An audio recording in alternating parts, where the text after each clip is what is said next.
H-Town, what's up? You know what time it is. It's time for the best 120 minutes of your day. The Chop Shop, the nation's number one urban sports talk show, and also your midday sports happy hour. Yours truly, Robert Hatter, alongside Jim Hicks, coming to you live from Houston, Texas, but we're broadcasting all over the world via Facebook Live and YouTube Live, and it is Monday.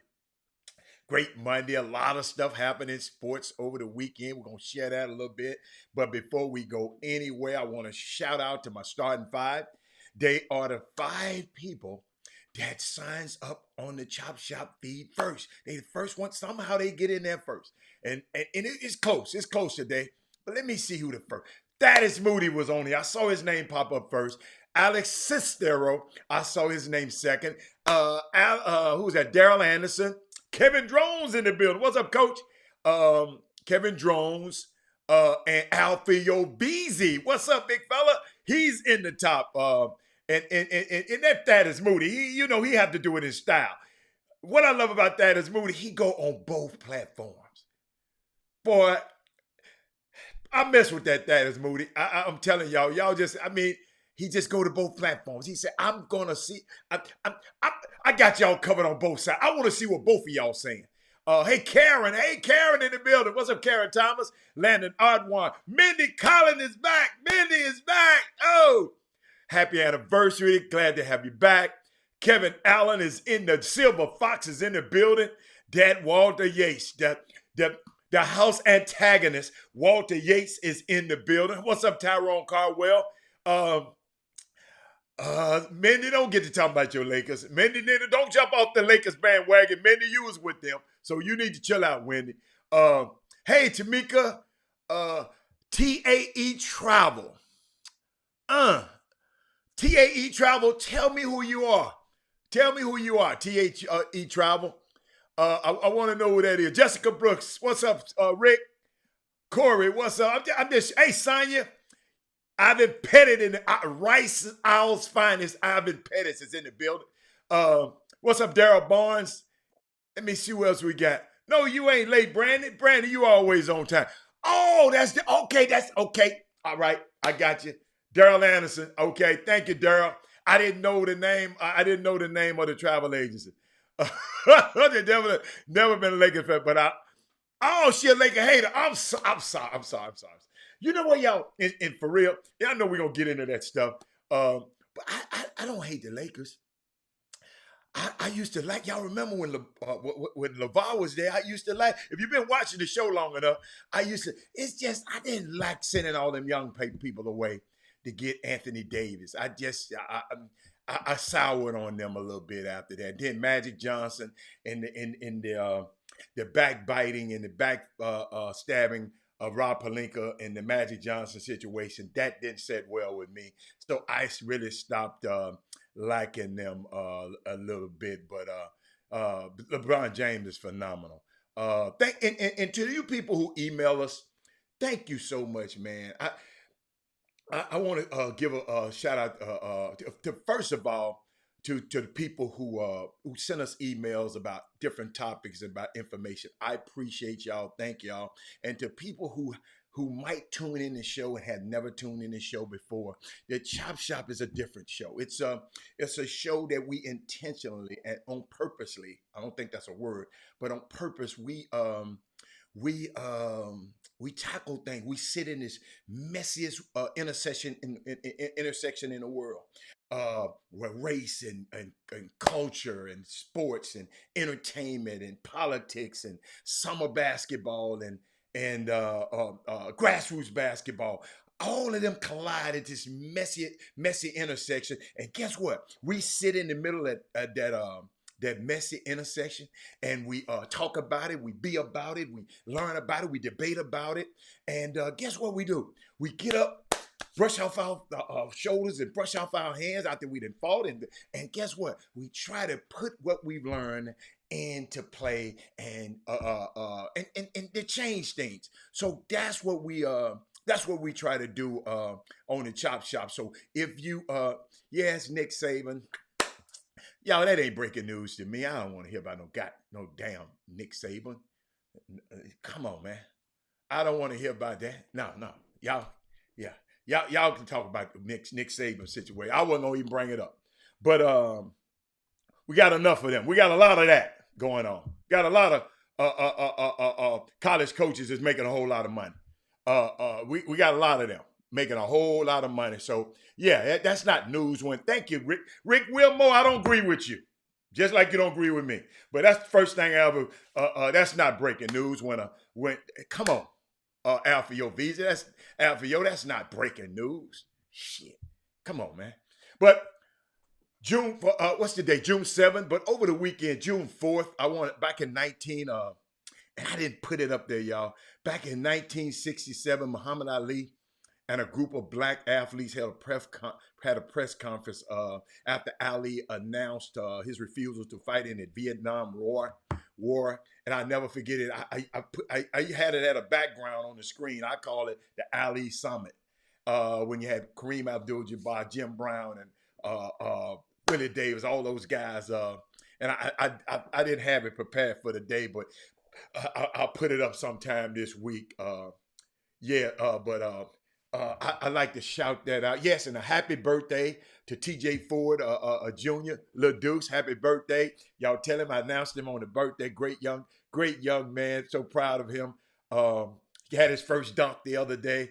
Hey man, I just love when you see these kids grow up when you see these kids in their mama's stomach.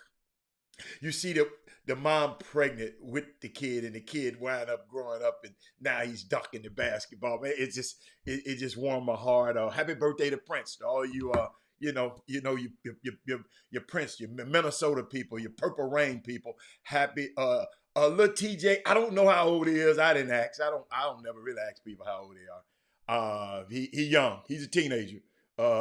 Alpha, you might can put it up there. I don't know how old he was. I didn't ask that. Then y'all, some over the weekend, one of my favorite actors, Clarence Williams III, who played the cool undercover cop Link Hayes in the 1960s and 1970s countercultural TV shows, The Mod Squad. Go back and look at, then he played Prince's father. Prince's birthday today. He played Prince's father in The Purple Rain. He died at the age of 81 years old, Clarence Williams III. I loved him. He played in Sugar Hill. Y'all got to watch Sugar Hill. A lot of people haven't seen that gangster movie, Sugar Hill, with Wesley Snipes, and he played Romello Scruggs in the movie. Y'all got to watch. If you haven't watched Sugar Hill, that's one of, and Clarence Williams III is his dad in that movie.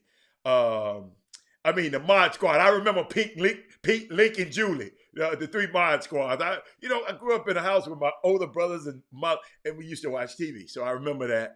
I don't know. I don't know how old he is though. Maybe son. I don't know how old TJ's son is. I just didn't ask, so I didn't know how old he is. But I got a question, Rick Wilmore. Let me give me a little sip. How many of y'all paid for that fiasco last night? How many of y'all paid for that fight between? I wouldn't give them a pecan. I just want to know who paid for the fight. Y'all raise your hands. Gary, Rick Wilmore, did you pay for that fight last night? I just want to know. I'm asking for a friend. Who paid for the fight last night? Y'all, come on, man, don't lie. If some of y'all paid for it, I paid third party at Bombshells. Okay, I got you. Okay, I watched it free and catered. Hey, y'all some smart guys. Y'all wanted to watch it, but you weren't gonna give him that 49. Oh, he turned 16 today. Okay, thank you, Alfio. Thank you, Sonya. He turned, Lil TJ turned 16 today. Support black businesses, Gary Carter said. I did. Okay. All right. Guess what? You talk about supporting that fight with support black businesses. Gary, I got to disagree with you on that one, Gary. Gary, I have to disagree with. I have to do a little more homework first, Gary. Uh, uh, Before me to just said we supported we supported a black artist, a black entertainer, Mayweather. But business, he had his fingerprints on it. But you said that's a black business. I I I I am prone to disagree because certain things that I know. I'm prone to disagree. How the folk in Florida and Ohio paid and had a major glitches. They missed the whole. But I think Rick, don't they give you a credit or they give you your money back? Don't they give you your money back? Chad got paid. Yeah, but guess what? NFL players get paid.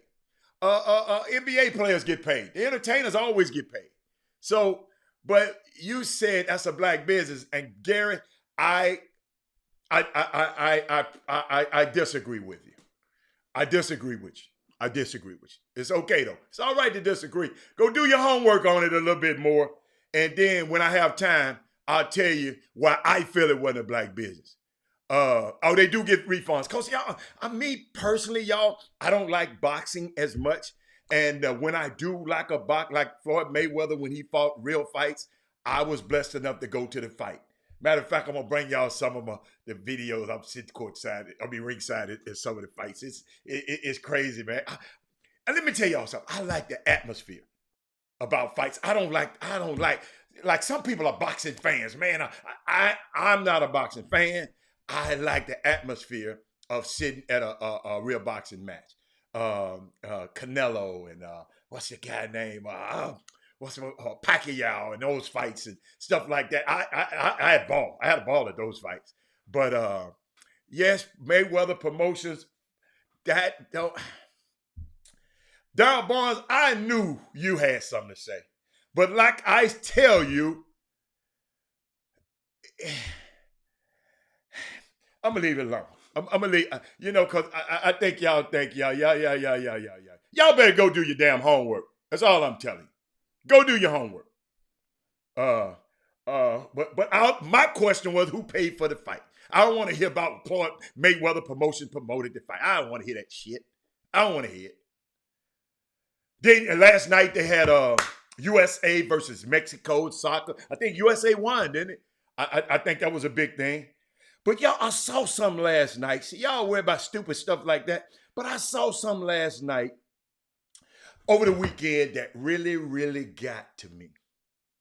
And I want to see what the Darryl Barnes and the Gary Carter think about this, since y'all know so much. Park your Noah here. Okay. I saw something happen. Yes, shout out to Simone Biles. I was gonna save her for Women Rock Wednesday, but yes, we'll talk about her a little bit. But I saw something, y'all, that got me a little bit. I saw two, Steve Clifford, who was white, and Terry Stotts, who was a white coach. They got fired. I mean, excuse me. They got fired. And this what was the let me see. Let me make sure I got it. Hope I got it somewhere. Let me just make sure I got it. I didn't transfer it, but I can read it to you. I can read it to you better. I can read it to you. And y'all help me with this one. No, I got it in my notes somewhere. But these two guys got fired. Hold up, y'all. I got you. And I'm just watching the way it was written. And maybe I'm gonna put it on the screen. I got to put this one on the screen for you. I got to put it on the screen for you. Oh, I didn't mean to send it there. Got to send it here. Okay. I just want y'all. I want y'all to watch. Thank you, that is Moody. But I want y'all to see this. I like for y'all to see it. I like to give y'all a visual too. I'm waiting on it to check that out. Right, Terry Stotts got fired Then I'm gonna send the other one. I just want y'all to see stuff that happens when y'all always just whatever the media said, whatever ESPN said it, Robert, it must be true. ESPN said it, Robert. Yes, but y'all help me out. Here we go. Hold on. I'm gonna put it on it. Hold on. It's coming. Okay, check those out. Right, Steve Clifford. Magic mutually agreed to part ways. Steve Clifford decided to leave. Terry Stotts mutually parted ways, right? These same damn newspapers, y'all be getting all this ignorant ass information from you. Y'all think everything is so true that they print. Let me show you what they printed when Doc Rivers. Let's just start with Doc Rivers when he got fired. Look.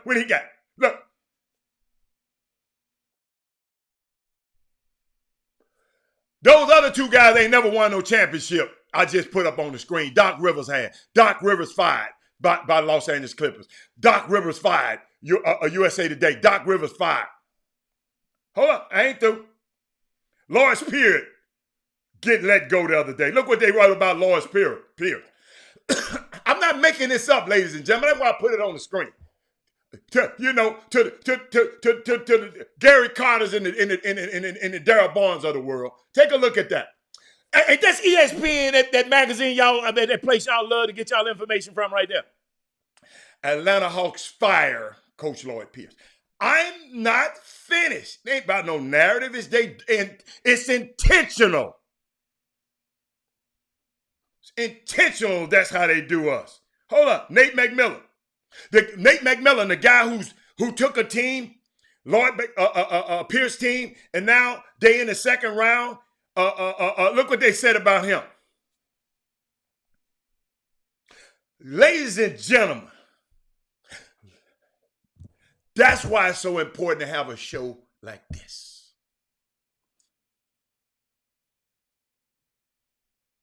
That's why it's so important. Like I said, you don't have to like me. You don't like that, like Jimmy. Oh, come on, I'm gonna get on your ass now. I'm gonna challenge you. Yo, look at this. You remember what I told y'all about the governing structure and the social structure? The social structure is how they see us. That's how they see us. The governing structure is how we see each other. That's why we have to support black media outlets. Not black personalities on TV who's paid by those people. No, I ain't saying they trying to ruin, but if you said it enough, if your kid, you got a little kid, and you put that up there all the time. You put that up there for your kids, all your kids. Now, mutually part ways for Cliff. Your kid's gonna be learning this. But when you put the black guys up there, I'm gonna put them back up there. You know I am. This what you see. This what you see. That's why a show like this is important. Ain't nobody else gonna show this. They're a part of this. I can't make this up. Man, that's why we have to support. That's why when I tell you we're on a race to 1,000, I'm sitting in a restaurant the other day, and a couple came up to me and said, Can my wife sit here next to me? Can we sit here? I said, yes. I said, matter of fact, if y'all got some more people, I'll get up. I was watching the game. I'll get up and let y'all have the whole table. And as soon as their guests came, I set up and gave them the whole table because I can get a seat anywhere. But it was her birthday, and I'm going to talk about her birthday tomorrow. It's her birthday. But I sit there and was talking to them, and they was into the game, and I asked them a question. I said, "You like sports?" "Yeah." I said, "Have you ever heard of the Chop Shop?" "No." I sent them to the Chop Shop. They subscribed right there immediately, right there, because I just had a conversation with them. Because I was intentional. Just like these people. Hold up, y'all. This is intentional. This ain't no damn mistake. Why can't we be intentional about having your friends go and say, let's get to 1,000. Hey, man, give me your YouTube. Click that button. Chop Shop HTX is all one word. Y'all, we got to be intentional. Shout out to Sir Isaac Newton. He got dropped off at Oral Roberts this weekend. A lot of the young kids around the country have been dropped off at their colleges. Man, I'm so proud of them starting their new journey. I remember when I had to do it, and greatest moment. I never went on the first day because grandma and mama went on the first day and they just take over. So guess what? Smart man like me said, let them get it out the way and I'll come back. But no, I'm not getting on. I'm not getting on you. I'm just saying we got to be intentional just like they are. Because we shouldn't have this intentional.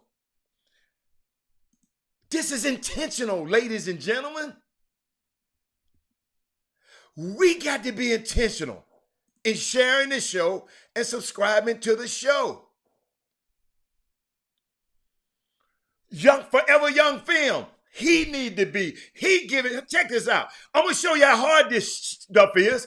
He putting videos out about your videos, usually videos and highlight videos. People always subscribe to that. I'm just teaching us how this platform is. I wish I could bring all of y'all on my telephone conversations. When people call me from Miami, man, I wish we had this here. In LA, man, we wish I had this in Oregon. Man, I say, you do have it there. You know why? All you got to do is turn it on YouTube and Facebook. You got it there. Because every principle that Jimmy and I talk about happens in every city in the world. Everything we talk about. We might be a little more centric about the young kids that we know. Look, kid, matter of fact, when I'm gonna go to my tweets right quick. Say they y'all know what y'all do when you at me. What I'm gonna say. Doug, I think Doug added me about a young kid, Kevin Range. Young kid. Young kid did a self act, right? They added me on it. They tagged me in it. It said, selfless act of kindness at the June Jam. Katy Raptors, Kevin Range, young man, defeated a team. It was obvious that the kids were hungry and thirsty after the game. Kevin Range heard me buying food and water for the kids, and he walked up to the kids and gave them $20 to buy food. So look, kid, we need more Kevin Ranges in this world. That was intentional. I know when y'all get on, and I know a lot of people going through a lot of pain, y'all. Believe you me, man. I looked up some statistics the other day. I know a lot of people going, but guess what? I'm in a restaurant. Yeah, it's my show. Yeah, Jimmy and I on the show. But this word need to get out. These people had never heard of Chop Chop. But now, and it's his wife's birthday tomorrow, and I'm going to shout her, Tina, out tomorrow for her birthday. Y'all remind me, happy birthday to Tina tomorrow. But I intentionally heard Baker say, man, go to your phone and click on it. And click on it. That's all you got to do. Hey, do you like sports? Y'all, I'm not doing this for me. Y'all, I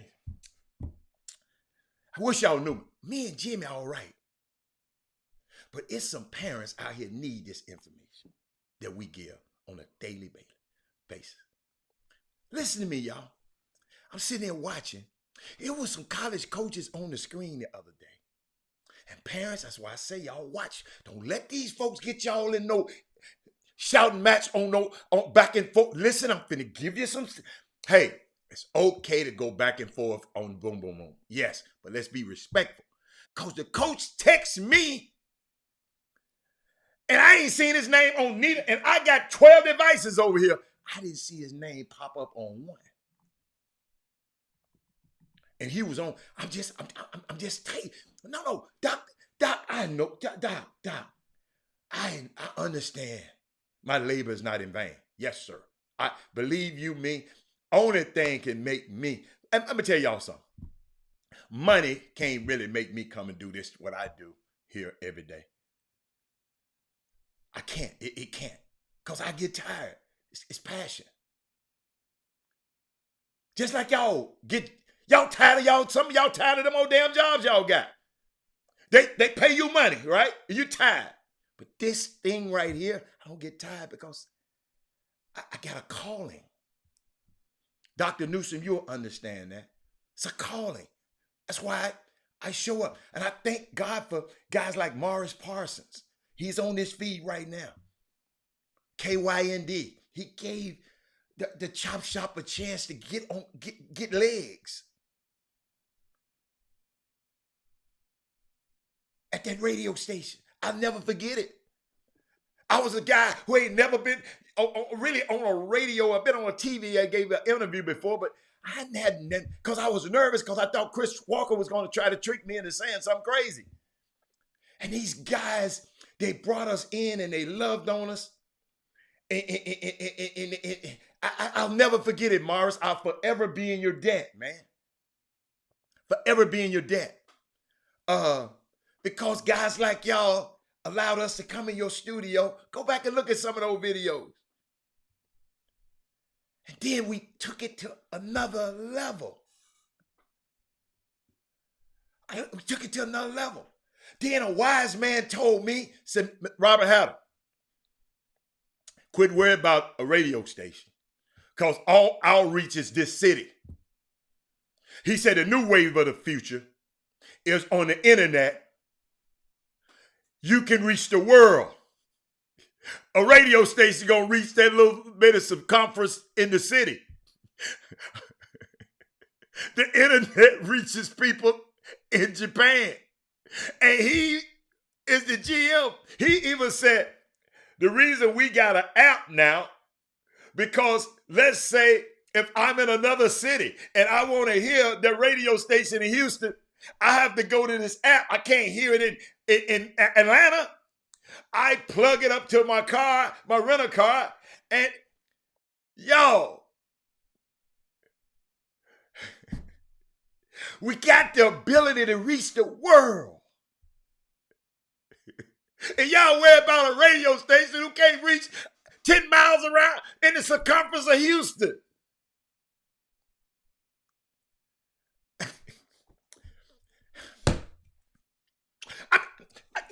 Y'all hear this? Because a friend of mine told me, man, hey, when y'all left the radio station, I thought I didn't think the Chop.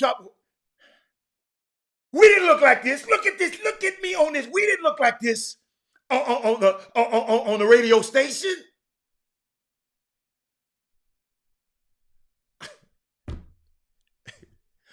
Yo, we have got to appreciate and understand the gifts that we have in this community, the wherewithal that we have in this community, and we got to get this thing past 1,000. Thank you, Forever Young Films. We got to get him to 1,000. They say you're serious. They serious. It's hard to get 1,000 subscribers. We almost there. We 200 and some away.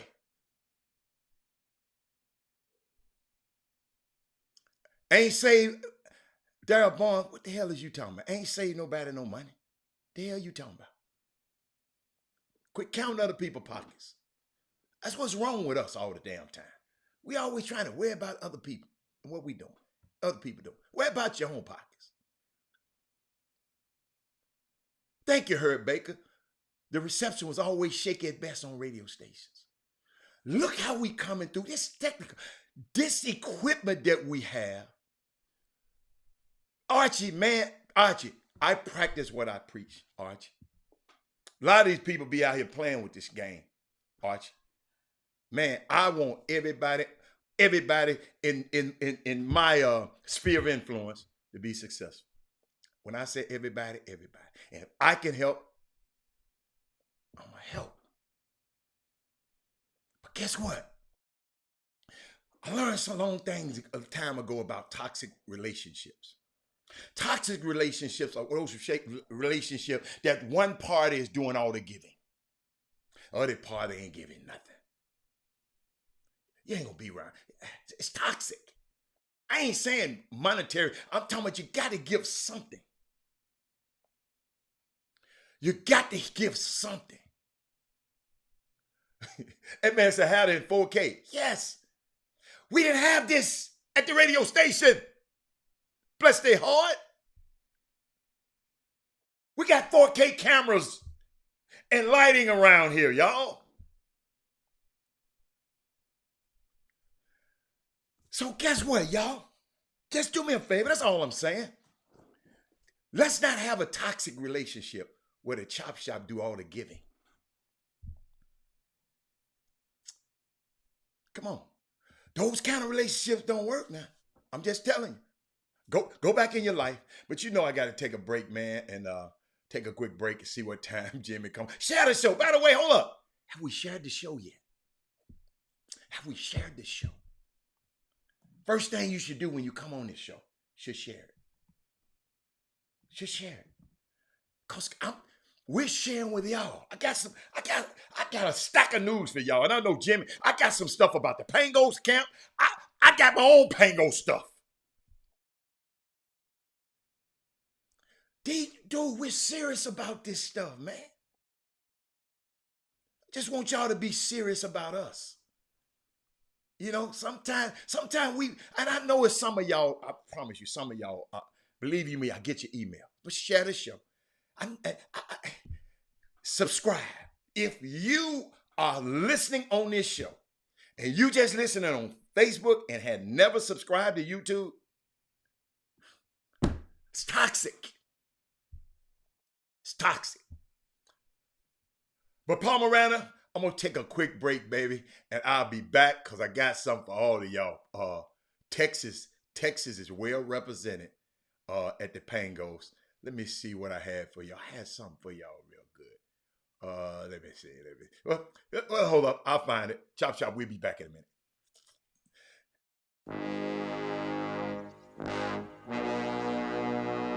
The Cox Pradier Law Firm. Big city, big town, big settlement. Your fight is our fight. Need legal advice? You know who to call. Personal injury, wrongful death, car accidents, premise liability, serious injuries. 1-800-HURT-NOW.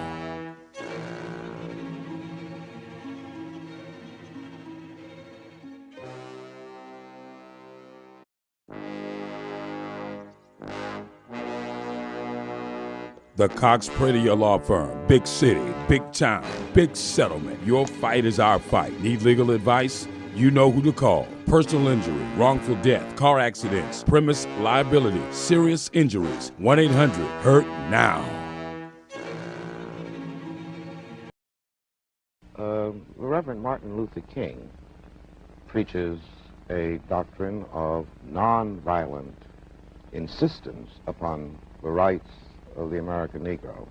What is your attitude toward this philosophy? The white man pays Reverend Martin Luther King, subsidizes Reverend.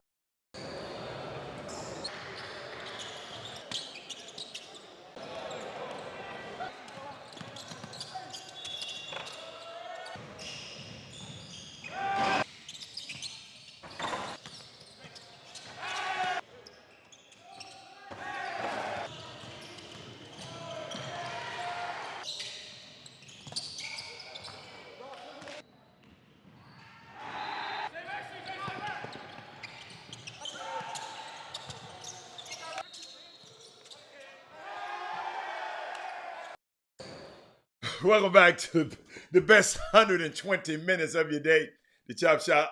Hey, man, yours truly, Robert Howell, alongside Jim Hicks. I saw something. Hey, Landon Ardwan, do me a favor. Before you put out comments like that,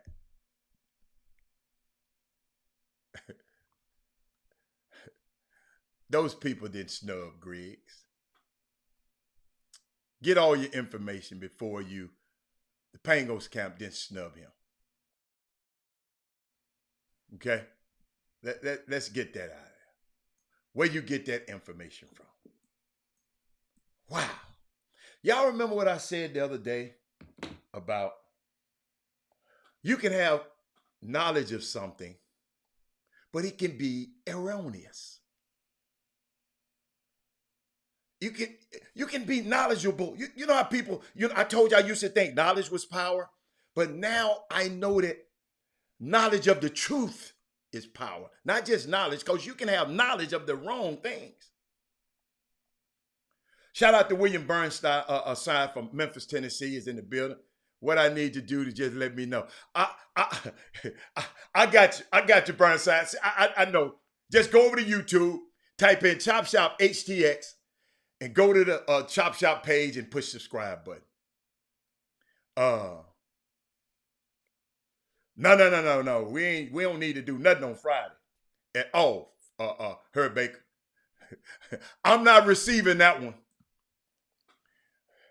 I'm not receiving that one. Well, what did I just say? I got the info. That's good. I don't care where you got the information from. I just told you. Snub? You said snub. Who was it? Somebody said, man, I thought oh, see that? See, you know what I found out? I need to say it every day. Thank you, Morris Parsons. He didn't even realize that he wasn't even subscribed. And a lot of y'all don't. And it's okay. Hey, I meant to play that Martin Luther King video, y'all, but I forgot. I mean, that Malcolm X video, but I forgot. I think they flagged me on that one because that's somebody else's property. And I remember that when that little man popped up there, I got to check. I'm going to see if they flagged me on it again. Because they, see, after the show, I don't know if y'all know, some videos I play, I watch them now because I be flagged. Let me tell y'all something that happened to me yesterday, on Thursday. And I'm not going to call his name out. While I was doing the show, Kenneth Gamble, while I was doing the show, me and Chris Walker was talking about the Lakers, and we was going back and forth.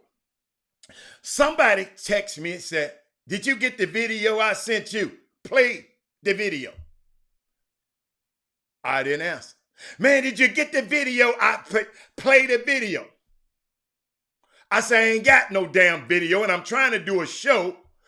Quit texting me, talking about, did I play a damn video that you won't play on my show? Text me again. Man, play the video. It's funny. I said, first of all, I don't play a video on this show without me vetting. I can't vetting and hear and listen to the radio. To your video while I'm on my show. Y'all, on Thursday, y'all, this was happening to me while I was trying to talk.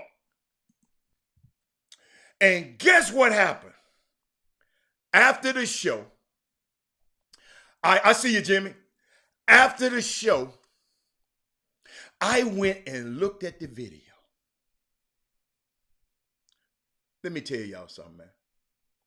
That's why you don't let other people come and try to tell you what to do on your damn program and on your platform. The video was freaking terrible. It was a guy mad because LeBron, pretending to be LeBron and cussing everybody out because they lost. Every other word was a cuss word. And this dude think I supposed to put that on this show. Let me tell you something, man. Put it on your own damn show. Don't ever disrespect this show, Jimmy, and our platform like this. Don't ever. Friend of mine, I love it, but I just want anybody. Don't disrespect this platform, man. That wasn't funny. It was funny to you. But every other MF.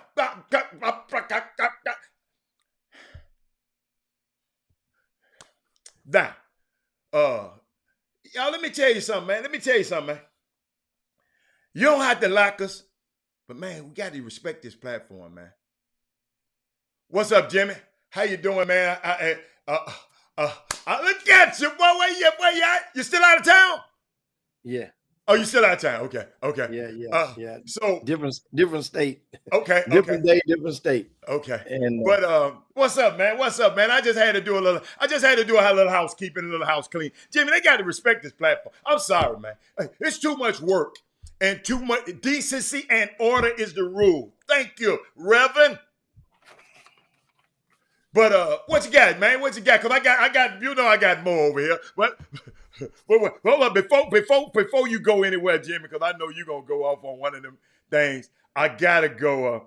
I think I got it. But Jimmy, I did want you to comment on the difference in how the media portrays how they wrote. Jim, I'm gonna do a little quick overview, Jimmy. I don't know if you heard it. I put these three. Hold up. Nope, not that one. Hold on. I put when Steve Clifford got fired and Terry Stotts got fired. This what I got. This what were the headlines, Jimmy, from NBA.com. I mean, everybody.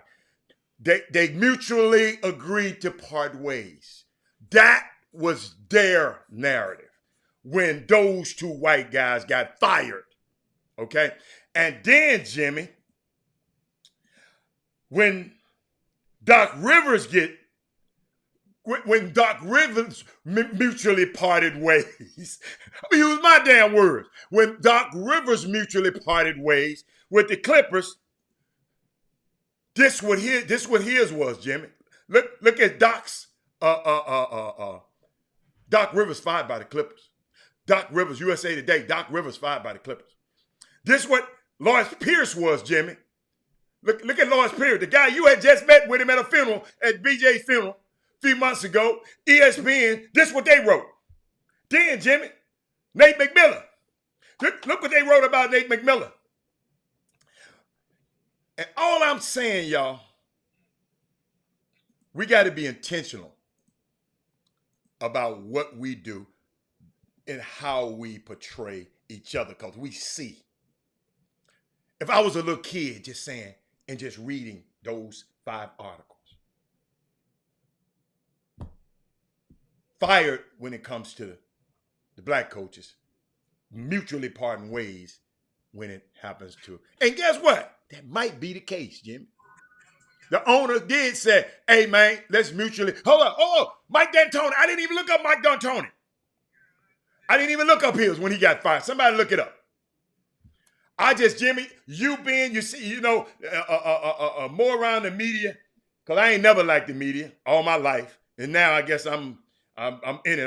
That's when you said, Robert, I don't like that word. Because I don't like some of the people that covers some of our players. So that's why I try to cover our players a lot different than other people do. But Jimmy, I just wanted you to, if you want to comment on that, I just wanted to let you know that's what I talked about earlier. I mean, we actually talked about that topic before, and we covered that, and that's you just pay attention to the author of the articles, and if you take and score those that it concerns, after a while you will notice certain people have a slant towards in different directions, and it's human nature. Some people, but at the same time, it's kind of like, you transferred it over to how. Remember a few years ago when the word thugs would always be used by mainstream media, and when it portrayed a lot of minorities who committed or allegedly committed crimes, and then those same crimes would be committed by white folk, they were reluctant to call or label, identify them as thugs. And even the president went forth and called them good people. And when he was in term. So it's you know, you don't just pay attention. And I ain't got to pay attention. I paid attention and open it up and put it on display. I did more than pay attention to it. I put it on display. I put a great parallel. Hold up, and I did a visual. You don't have to pay attention to that. I gave you a complete visual on how people portray other people. Our people and how people can portray others. So we can move on if you don't want to talk about it. Yeah. What else we got going on? And then a person that served in the mainstream media is in the Boom Boom Room, and that's Angel Verdejo. He was in the Fort Worth paper, also in the Houston Chronicle for years, and then been in sports and covered high school. And he basically said sometimes it's definitely a lack of diversity in the newsroom, and you're reading it right there. Not enough minority in editing positions.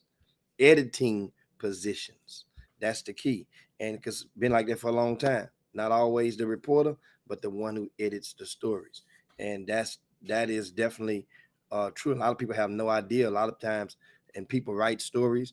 The editor, it decides how much to take out, how much to what to extract. And then they have to also go in and punctuate properly as well. That's one of the jobs of the editors. But it's a lot of people, and there are opportunities in a city like Houston. We have more minorities in television, broadcast media than we've ever had in the history of Houston, I think, right now. And it can only get better. I mean, every other station. At one time, I was looking at one of the networks, and they had, I think it was the ABC channel 13. One day, about a couple of weeks ago, they had a whole black crew. It was Chocolate City in that studio. They had the big fella that was doing the weather. Remember, he had the son that played at Travis High School about 6, 7 years ago. The big weatherman. I think he might be the nation's tallest weatherman. Mm-hmm. I can't think of his name. You guys may. They're watching right now. You had Melanie Lawson on, and you had somebody else there. And I'm like, every station in the city has an uptick in minority representation. So now, if we can get that transferred over to the journalistic side, that's when as Angel just said, that's what the problem is. Because as you just posted, Al, that's journalism. That's the writing part. We are definitely under, and even you look over now in covering our kids in amateur basketball. And most of the ones in the mainstream component of it, meaning that are not minorities. Most of those who are the gatekeepers on the mainstream component of, not I'm talking about the guys that's working for the ESPNs, the 24/7s, the rivals. The vast majority are not of color, whether it be black or brown. So that's what I'm saying. You pay attention, and so there's a lot of things. What does that matter? Oh, well, it's race. Oh, well, guess what? Yes, because now it's some people, when it's convenient, they don't want you to talk about it, don't want to identify this type of stuff. But guess what? It is part of what's happening right in our society. And these opportunities, even with the chop shop, of course, we had the pandemic. So therefore, but every year besides this past year, we've had an intern. We've provided opportunities for young people that are in college to come and work alongside the chop shop and get and sharpen their pencils and get more experience as they go as an intern to go off. And a lot of them are in mainstream media right now. Well, I say a lot of them, meaning we have a couple of them that are in mainstream media. We had one go to ESPN. We had one go. One is working in Alexandria, Louisiana, right now at one of the I think ABC affiliates. So and we have, not to mention Dodo was also doing a piece for the University of Houston while she was playing, Dorian Branch.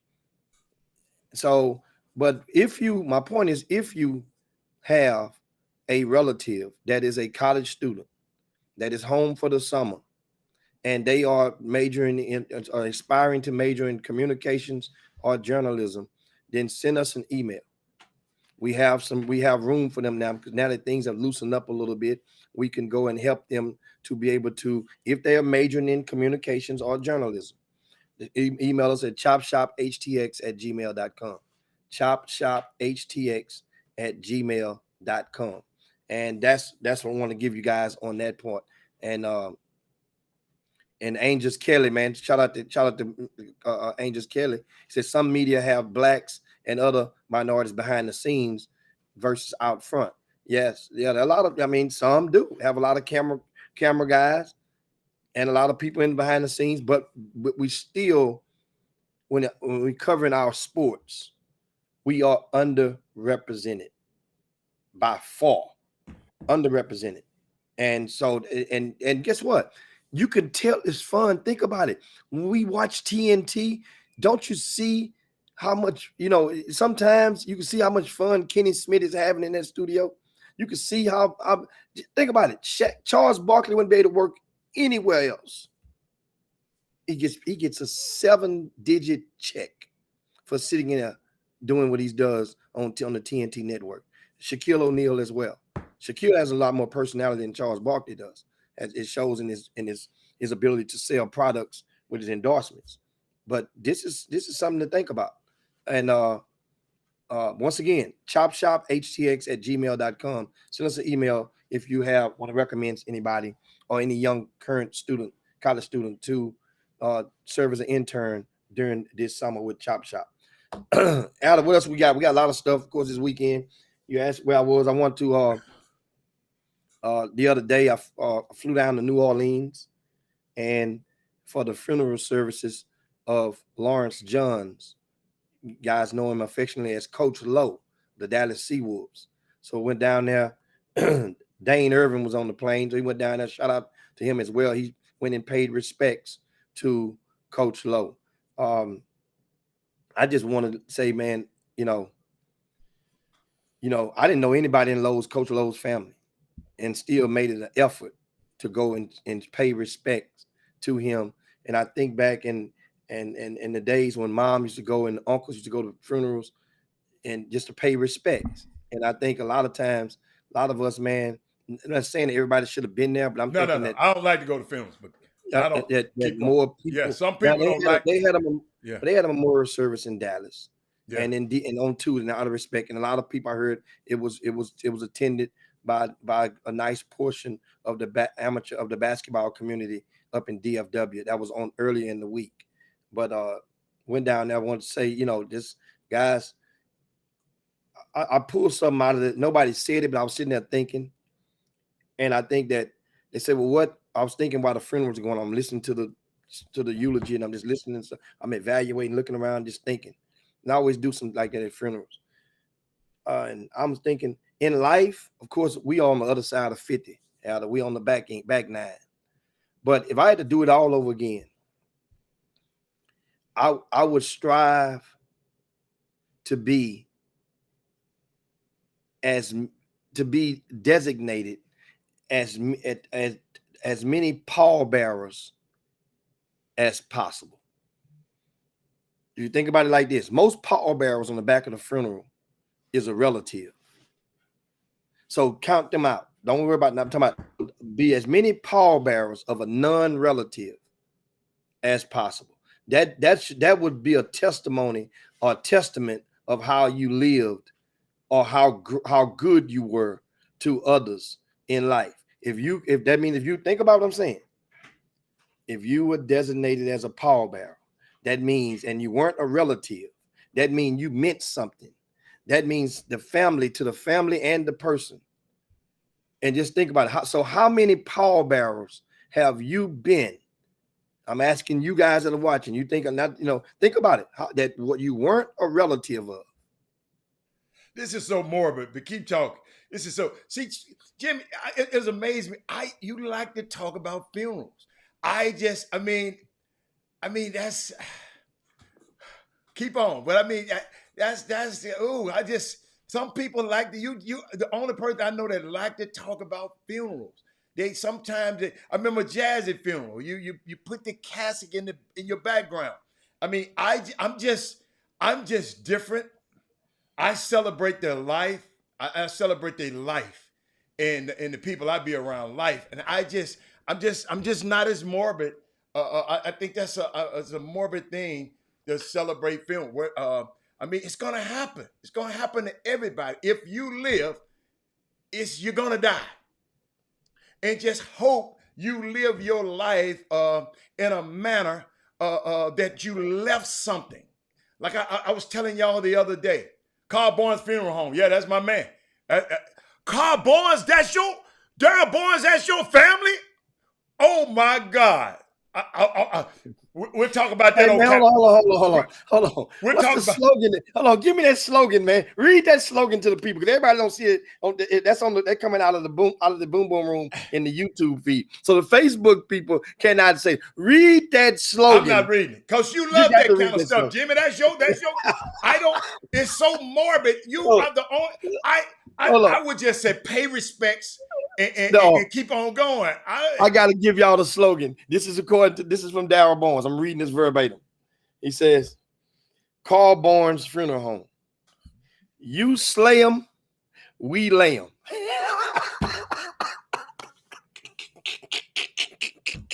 That reminds me of Gilbert Good. If you out there anywhere listening, remember they had the Bell Bonds and Company?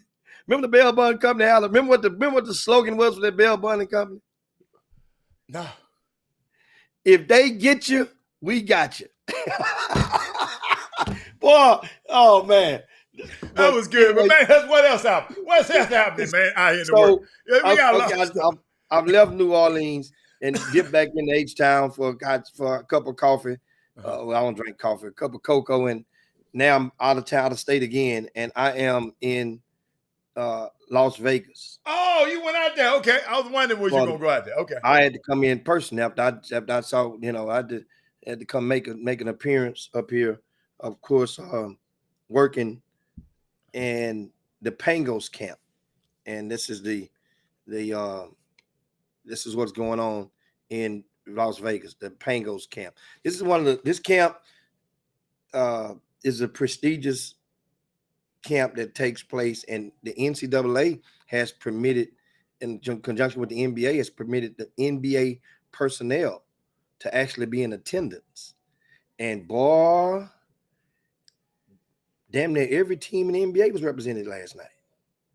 I heard it was 28. I don't know. I didn't even ask, but I just did the eye test. They called it. And based on how many people came up and spoke to me, and I'm shaking hands, different guy. I'm like, damn near everybody 28. Is represented here. How many you said? 28? 28, yeah. Out of what, 30? Yes, 30 teams. 32? Yeah. Man, and that's just day one. Now remember, some people may come today. And they told me, Jimmy, this is the heavy, and it was intrigued because they said this is the heaviest covered event since the pandemic. National event since the pandemic. 28 NBA teams in attendance. Overtime was there also, Jimmy. Did you meet the people from Overtime? Yeah. Day there. Yeah. I saw Tim Fuller was in there, and like I said, he came and hollered at me and give Overtime. I want to give you some breaking news. That Matt Verdon, if you guys see on the screen, a lot of times watching the Chop Shop. He's on here now. He's on here now. Matt. Give a shout to Matt. Mm-hmm. He has accepted a nice position with Overtime. Great. He has left Nike basketball, Nike grassroots basketball. Okay. And he's accepted the job with the Overtime. That's good. Which remember, ironically, they are building a new facility in his hometown of Atlanta. So he gets to stay home, sleep in his own bed, don't have to relocate, and now he has increased his wealth. On the good, for doing something that he loves. I'm just talking about his he got a position with these people, and it's a great transition, because guess what? He's been watching these kids forever. He know the guys that they need to be looking at. That's a great assist. Wait a minute. forget Matt. They got Matt. It's a great chance that they got able to get Matt. Matt is a powerful, powerful kid.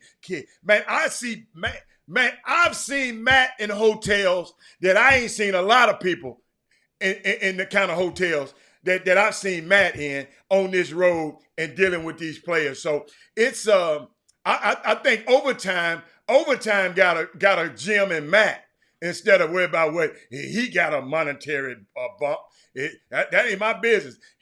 I'm just so glad that somebody was smart enough to say, that talented young man over there, let's snatch him up. Great overtime. I don't like what you're doing overall because I still don't support it, but that's a great man that you got in Matt. Who else I said was out there, Jim? They said Big Vince had a good night. They said a who's who. They said a who's who with high school basketball was in the building. They said Big Vince had a good night. And who else they said? Texas had more than 13 players. 13 players represented. Let me recount it. I had to do a recount because when I did it, sometimes, you have certain players that live in Texas that go to school out of town, and they will list them by their school, high schools. And so I did a miscalculation. I had to go do a recount. Okay. Texas had 15 players that played last night representing the state of Texas. Okay. More than any other state. Yes. Florida has 14. California has 13. Texas, once again, at the Pangos camp, Texas has 15 players. Give us a guy. That live in Texas or attend high schools in Texas. We're not counting them by their summer team. We're counting them by whether they live here or they play high school ball there. And one player, technically, Texas has 16 out of technically, because there's a kid, Justin McBride, who goes to Oak Hill that lives from the DFW area. He's here. He's in Las Vegas at the camp last night, but did not play. He's not on the roster. But he has an invite, and he came. Probably just to get some product, normally when that happens. Or just, whatever.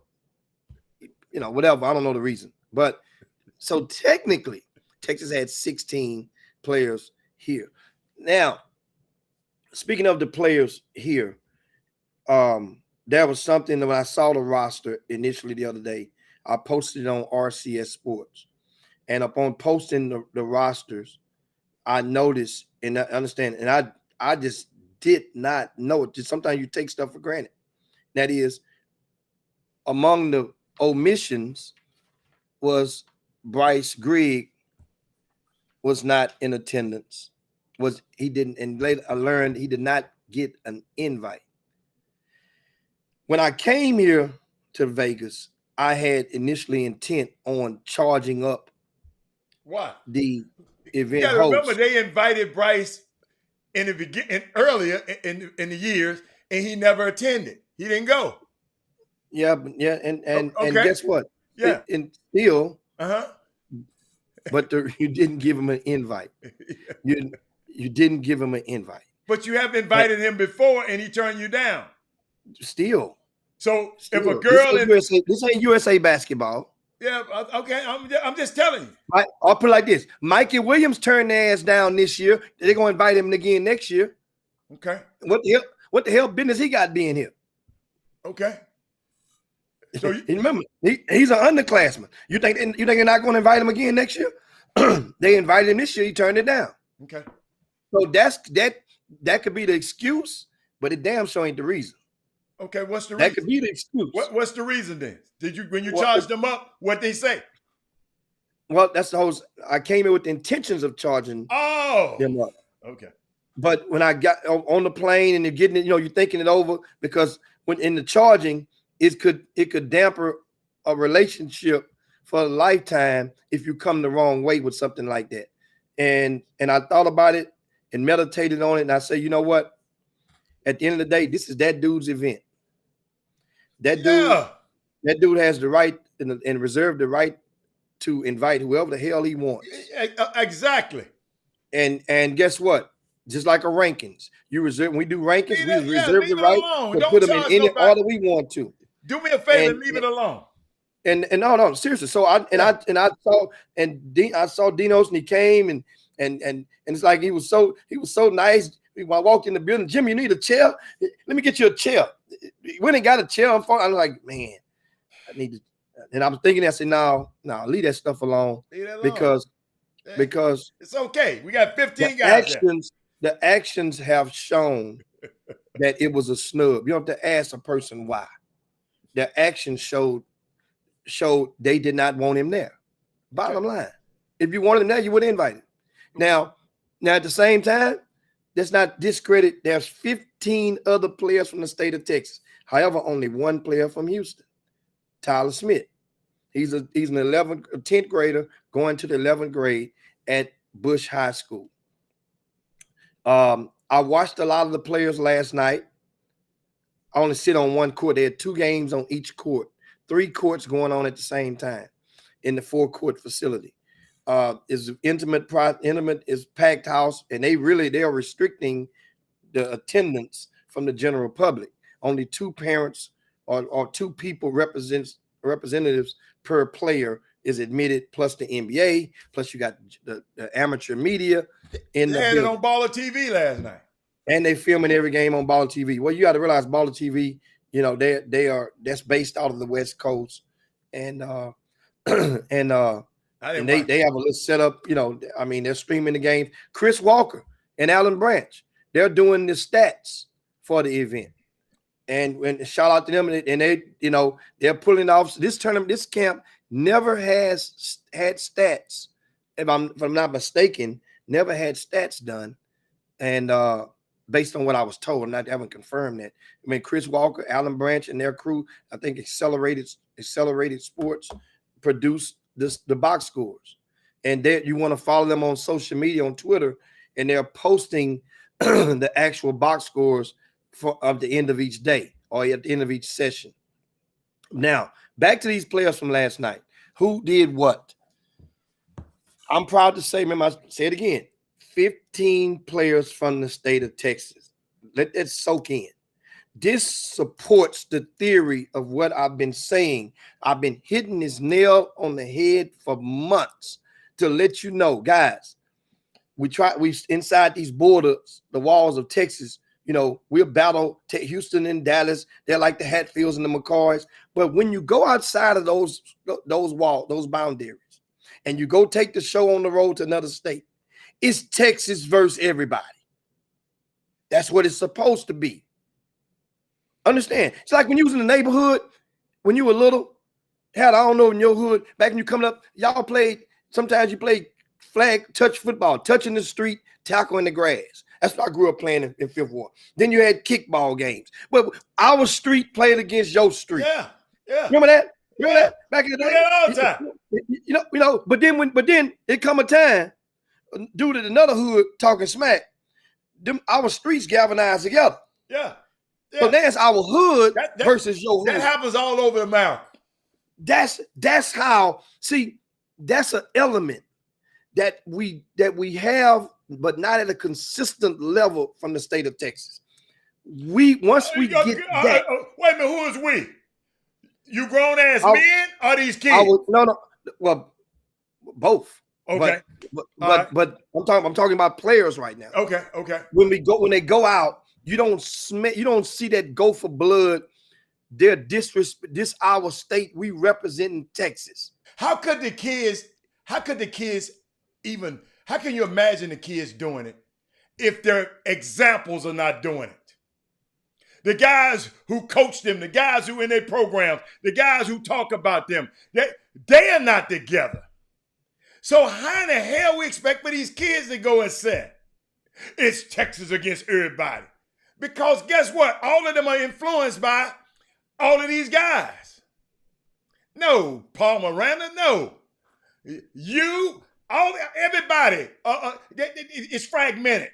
You got your little corner over here. Everybody got their little corner over everything. So how do you expect for these kids to go somewhere and say, hey, man, unless these kids are just the greatest kids in the world, And one of them come and galvanize all of them and said, man, one of them decided to have a meeting at the hotel and said, man, all the Houston guys put it on all the Texas guys on one thread, said, man, meet me down in the lobby. Meet me down in the lobby. Hey, man, we finna go bust everybody's behind. But guess what? The kids ain't gonna do that. Because these grown folks, he did. You tweet about this guy. You tweet about that guy. You tweet. How in the hell can that happen? Come on, but go and finish your story. Yeah, and I was just explaining about a lot of times we go to the events, and I'm reading some of the comments, and Archie with Forever Young Films, he said, I don't see a lot of Houston supporting Houston at out-of-town events. So Texas versus everybody is a tough task. Here's what I understand. A lot of Houston supporting Houston at out-of-town events, that would normally be seen like in a setting. If a team makes it to a championship Sunday and the other team is still around and they're not affiliated and they're playing and they're supporting each other. I've seen that happen before, but it has to be probably a pre-existing relationship between two organizations, and one is going to sit there and support the other. It's just because their competitive juices are flowing so much, and it's not an understanding. There's no boundaries to say, okay, we can compete, we can recruit against each other, but we can keep it above the belt. And that's where the problem is. The recruiting efforts from a lot of people and the deceptiveness are not kept above the belt. So many people are going below the belt. And therefore now it goes beyond, and you know how we do. When you mess over one of us, you get a life sentence for a misdemeanor. But that's a whole nother story. But back to the camp setting. At camp setting, my initial thing was when a lot of these young people playing with an extra dose of seasoning or extra spice in their swagger, saying, I'm coming here to represent Texas in here. That's what I don't see. I don't see that in abundance. And that means you have to be programmed to be able to take that on the road to go and play, and I'm repping Texas. That's really, it may sound easier said than done, which it is, easier said than done, but there has been times when you can pick them few and far in between, where teams from the state of Texas, kids from the state of Texas, they'll be out in full support. Like I'm talking about, you put it like this. Here's what I'm talking about. You ever went to a game, Hatter, and you saw a team that say that 17 and under is playing right now, but the 16 and under is in the stands watching the 17. I love to see and they'll start hollering defense. I love to see defense. That. So the 16 and under is rooting on, giving that support to their 17s. That's what I'm talking about. And I'm saying that support. And some players, you believe it or not, they go through so much, these young kids right now, so many pressures on their backs. Sometimes that's the home support that they need. I take you guys back to maybe 12 years ago, about 10 years ago, when the Harrison twins and the Houston Defenders played in the Dana and David Pump had an event in Denver, Colorado, a basketball grassroots event. I don't know what the hell we was doing, but we decided to take our ass to Denver, Colorado. Don't get it twisted. The Houston Defenders were something to see now. You had Derek Griffin touching the top of the square. You had Jonathan Motley. You had Wesley Iwundu. You had the Harrison twins, and more. They were playing, and we went to this game. Hal and myself. Wasn't no chop shop back then. No. And we went and gave them kids didn't have no idea. It just so happened the other team from Indiana had an abundance of parents that were very vocal in their support. It was like Indiana versus everybody. Them Texas boys. and we sit there in the stands, and next thing you know, understand, it was good above the belt smack talking. Yeah.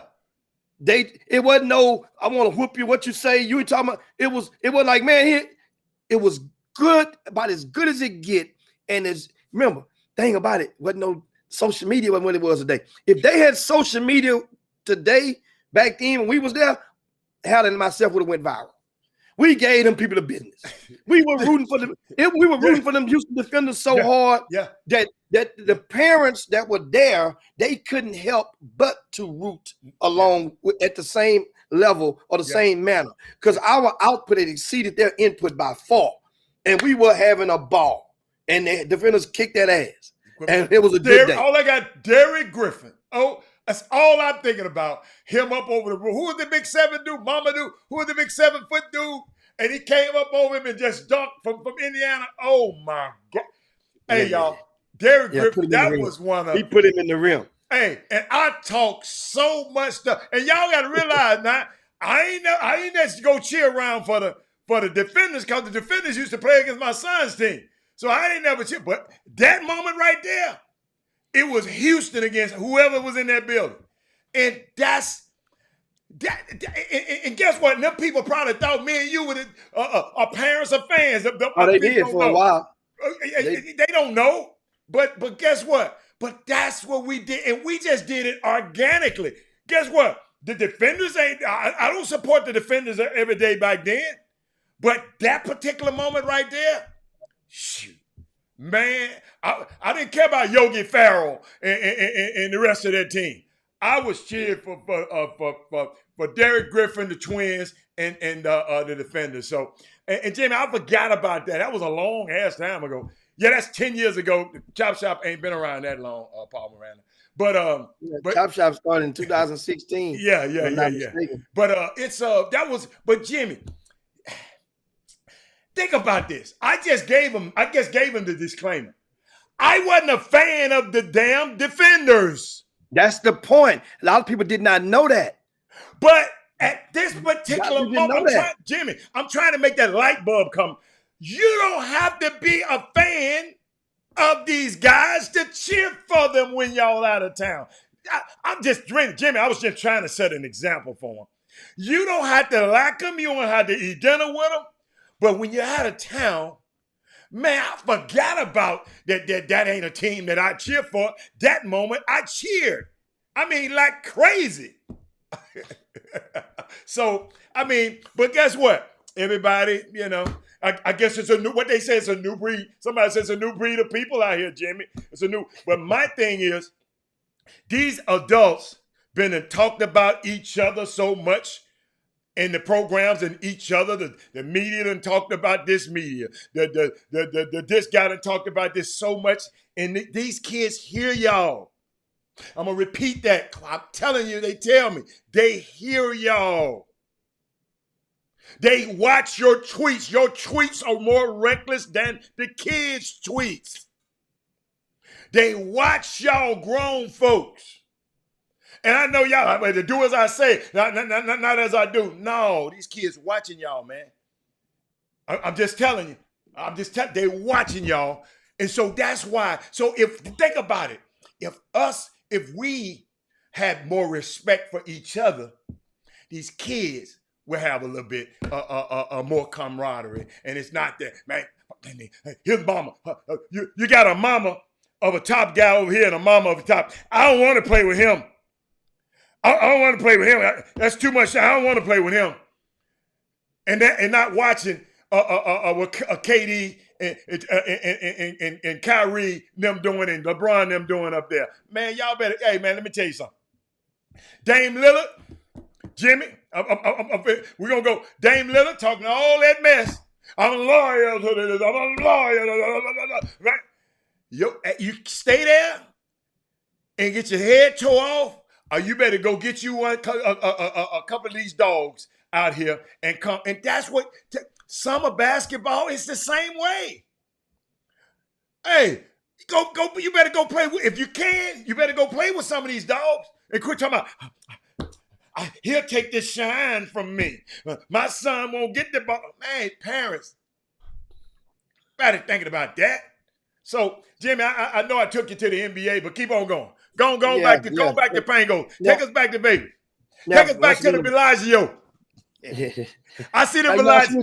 You know what? I switched gears this time. I'm in a different spot this time. Okay, don't tell nobody. I had never stayed here before. I'm in a different spot. It got a little Bellagio look back there. Yeah, they kinfolk. They kinfolk. They got their okay, I know they kinfolk. I know the curtains. I'm the curtains dude. they got the drapes. Hey, they got good Wi-Fi because your ass ain't blacked out yet. But keep going. You know what? I was worried because it didn't pass the speed test. I gave it the test early. I said, "Oh, I'm just gonna try it." Your test ain't worth nothing. Your test is terrible. And so, but anyway, Pangos camp, of course, up in Las Vegas. If you just tuned into the Chop Shop, I want to ask you guys: can you share the show right now? Share it with your timeline. Share it to your groups. Share the show right now if you would. Take out the time to give us one good share right now. So we can get some traction because I want to talk about some of these young men that are up here representing the state of Texas. Let me write those young men's names down, Jimmy, so I can tag them in the video. Okay. I'll give you all 15 of the names that are playing here. Austin Nunez from San Antonio Wagner High School. Mm-hmm. Noah Shelby from Green Hill High School in the DFW area. He's committed to Vanderbilt. Arterio Morris he played at Dallas Kimball this past season. You guys remember that climatic finish in the state championship game with Beaumont United and Dallas Kimball. This is Arterio Morris, and he's supposed to be transferring away from Dallas Kimball over the summer. Also, Robert Jones Jr. from Aubrey, Texas at Ray Braswell High School, and he's here. He's a 10th grader going to the Aubrey who? Aubrey what? No. Oh. Robert Jones Jr. Oh, Robert Jones Jr. And where is he from, Jimmy? He's from the DFW area. He plays with Drive Nation. Ray Braswell High School. Oh, okay, I got you. Okay. Keontae George from the iSchool Academy, and of course, that's the school that Arterio Morris is transferring to, supposedly, to join Keontae George. KJ Lewis is from El Paso, Texas. He's supposed to be transferring from Chaplin High School in El Paso to Duncanville High School. He's about 6'4". He's a 10th grader going to the 11th grade. Also in attendance from representing Texas, Jacoby Walter. He's an 10th grader going to the 11th grade from McKinney, Texas. That's in the DFW area. Anthony Black from Coppell High School. He's a rising senior. He's here. Ryland Griffin.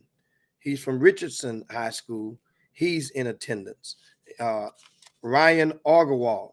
He's from Coppell High School. He's in the backcourt. He plays alongside Anthony Black at that high school, which would be one of the favorites to go to advance out of their region in the scholastic in the season, the upcoming high school season.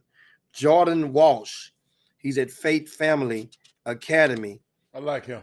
And he's in attendance here. Tyler Smith is from Bush High School in Houston, Texas. He's the lone representative. Tyler! Lee Dort is from Green Hill High School. He, too, is committed to Vanderbilt, along with Shelby. I see a lot of politicking going on, but keep on going. Keep going. Well, that's all part of the business. Keep going. I know, but I'm just saying it ain't got nothing to do with talent, but keep going. Johan Trayar, and Johan is the big fella that plays. You guys may have saw him with the Southern Assault grassroots team. He plays, and he played this past weekend at the IMO Classic. Johan goes to Prolific Prep. That's where he's going, but his parents live in Mansfield, live in the DFW area. So that's what I meant. Also, ditto for Vincent Ugochukwu and Vincent Big Vince. That's the people know him around Texas. He played for La Lumiere, but his folks lives in San Antonio, Texas, where he went to high school. A couple of years in that area. And those are your 15 representatives from the state of Texas. I'm proud to share with you guys that the leading score had the leading score. I mean, everybody only played one game, right? Everybody's only played one game. But the leading score is from the state of Texas, right?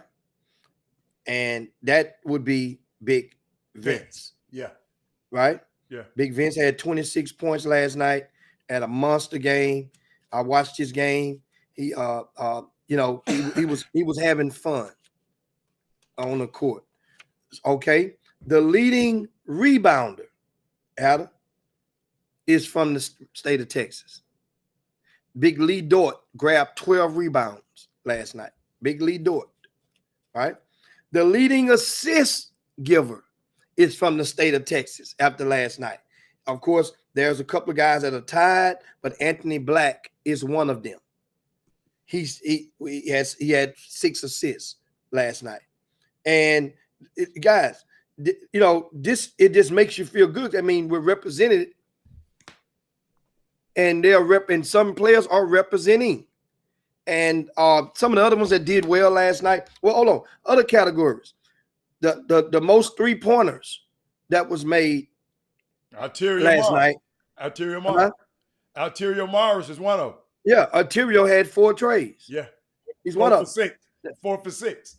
So that's something, once again, and he's a young man. Speaking of Ontario, he had 16 points in their win last night. I didn't watch him last night on the other court. I stayed at one court and got to take care and got to watch 4 teams the entire game. So in the game that I watched, why didn't Terrence Arsenault go, Jimmy? Terrence Arsenault, hold on. Ask me that question in just a second. I want to get some of these guys who did well last night. Okay. Some of the top performers from the state of Texas. Anthony Black had 14 points, 6 assists, 5 rebounds in his game. I saw him play last night. And Ryland Griffin, he had 16 points last night, right? Lee Dort, I mentioned him. He had a double-double, 10 points, 12 rebounds, 4 assists for the big fella last night. How about Big Vince? He had a double-double as well, 26 points, 10 rebounds for Big Vince last night. Tyler Smith, in case you want to know, Tyler Smith played good last night, and good but not, got great. Most of the camps, Tyler had 8 points, 7 rebounds. That's a good night. He was productive. So understand it. 8 points, 7 rebounds. It's good. But when you think about elite camps like this, guys, if there's approximately 100 kids, at the end of the day, there's going to be about 10 kids that's going to stick out like a thumb and play great, consistently great. Everybody's going to have one game that they're going to do great. But consistently, there will be about 10 kids that would do great. There's going to be 10 other kids that's going to you're going to probably leave the camp wondering how the hell did he get invited. It's going to be 10 of those. 10 that's going to stink it up. It just ain't going to be that bad day at the office. Then the rest of those 80 kids is going to play good. This is the part when you approach the mentality to evaluate these types of camps, understand these are an invite-only elite camps. Everybody that come here is good in their own, is a red ant and from their own ant bed. Good is not going to be good enough for most people that come here. Good is a C on your report card. If you're an unenrolled student, a C is unacceptable. So for some people, we don't need good for certain players. We need great. We need something. We need to have, if we have 15 players here from Texas, there need to be at least 25% of those placing in the magna cum laude of the tournament.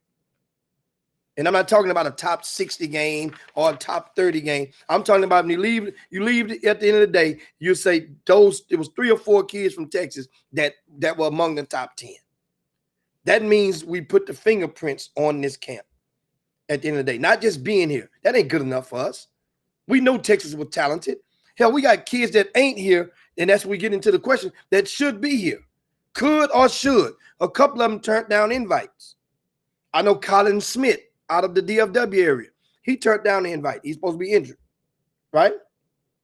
Kason Wallace out of DFW. He's not here, right? I mentioned Bryce Griggs earlier. If you just tune in, didn't get an invite. I say could have been here or should have been here. And then Terrence Arsenault, and then you guys asked me the question, why is Terrence Arsenault not here, right? Terrence Arsenault got invited. And I haven't spoke with Arsenault. I just got a theory after putting my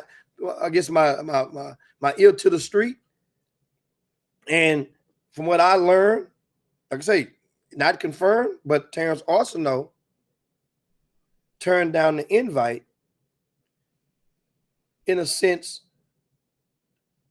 because kind of like not necessarily a protest, taking a stand saying, you snubbed my brother, my teammate, Bryce Griggs. If he ain't going, I ain't going. Now, I would think, and I'll make a motion to say, I'm going to tell you like this. For Bryce to not get invited, that's like shooting a slug at Houston. And no disrespect to Tyler Smith, because Tyler Smith is ranked in the top 10 in the country amongst his class. So this camp customarily likes to invite like 10 or so or 15 or so underclassmen. That way you can have them, you can sharpen your pencil for those guys the upcoming year. But if you didn't invite Bryce Griggs, you didn't invite PJ Haggerty, who just went to the West Coast. This is a West Coast backed event. Understand that. This is not an East Coast. Dinos lives in California. So PJ Haggerty just went to California and kicked everybody's ass in the building. John Urie team. He rightfully so. And Houston Superstars, they won first place. It was at least half dozen sneaker programs in that playing at 17U in that tournament. John Urie was the last team standing. So guess what? PJ Haggerty averaged about 22 a game last weekend. So if you can't tell me that people that's here wasn't at that tournament that was held by the Compton Magic last week. They got to see PJ Haggerty play. So PJ Haggerty couldn't get an invite, and they got some guys here that's in the 9th grade. They got invites out that's playing there. At least about 8, 9th grade. You said something key. This is that man's tournament. He can invite who in the hell he want to that regular ass tournament. I ain't never been and ain't gonna never go. So you made so much sense to me. That's his tournament. That don't determine. We talking about a tournament or you talking about a camp? His camp, whatever that damn camp is. I'm talking about camp. It's not, no, it's understand. There's talent here. To me, Jimmy, to you, it means something. I'm just talking about to me, and I got to go by what I say. The platform is only a rare opportunity that these young people at this junction of their careers will get, and that is an opportunity to showcase your talents in front of NBA personnel legally. This is a very rare opportunity, very rare. Okay. The NBA their ass ain't going to the NBA. Hella. You have Ron Strickland. What's the use in showcasing your talent in front of somebody who ain't gonna go? You ain't gonna go. No, what do you mean? The overtime, overtime is recruiting these guys. You said the NBA. I said the NBA personnel, the G League personnel, USA basketball is here. Was that 99% of the guys ain't going to the NBA. So, but you just said it's a chance to you didn't say overtime. You said it's a chance, the once-in-a-lifetime chance for these guys to be paraded in front of the NBA. Jimmy, come on, man. Come on, man. No, Al. Come on, understand something. You're saying 99% in the Pangos camp. There's more than a 99. There's more than the 1%. You never know.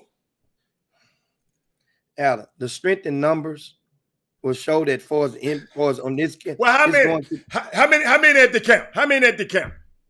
I would say approximately. How many at the camp right now? I'll say approximately 100. So how many of that 100 gonna go to the NBA? Of the 100 that's here. Yes, that's there. Of the 100 that's here, it would be at least 10% to get drafted. So 10 of them guys gonna get drafted. Okay. And I just said that's the threshold. You want the 10 is the magna cum laude. Okay. That don't mean that 10 has become a magna cum laude. Ladies and gentlemen, about 10. Go look at the top 100 in this. And in a few years, let's see how many that goes to the NBA. Ladies and gentlemen, I got to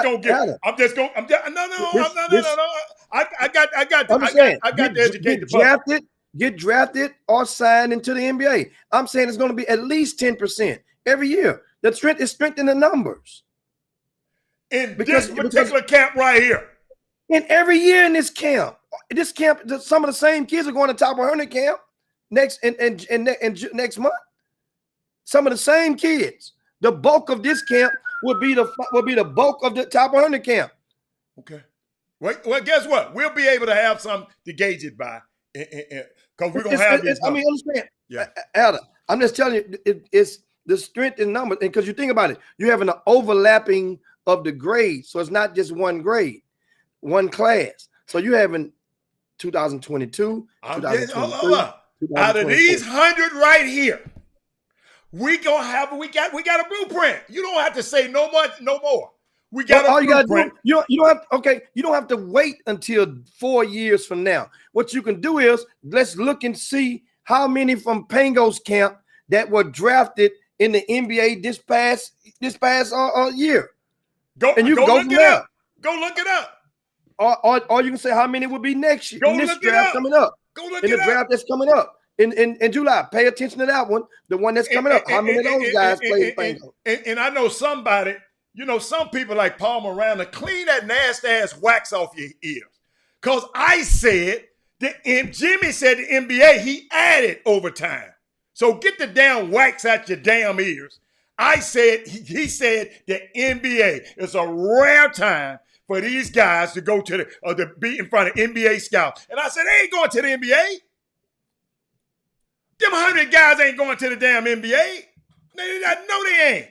But guess what? We're going to go back and find. See, I don't keep up with the Pango camp. Somebody go and figure out the Pango camp and tell me if 10% of the people that went to the Pangos camp have gone to the NBA. That's all I want to ask. That's all I'm saying.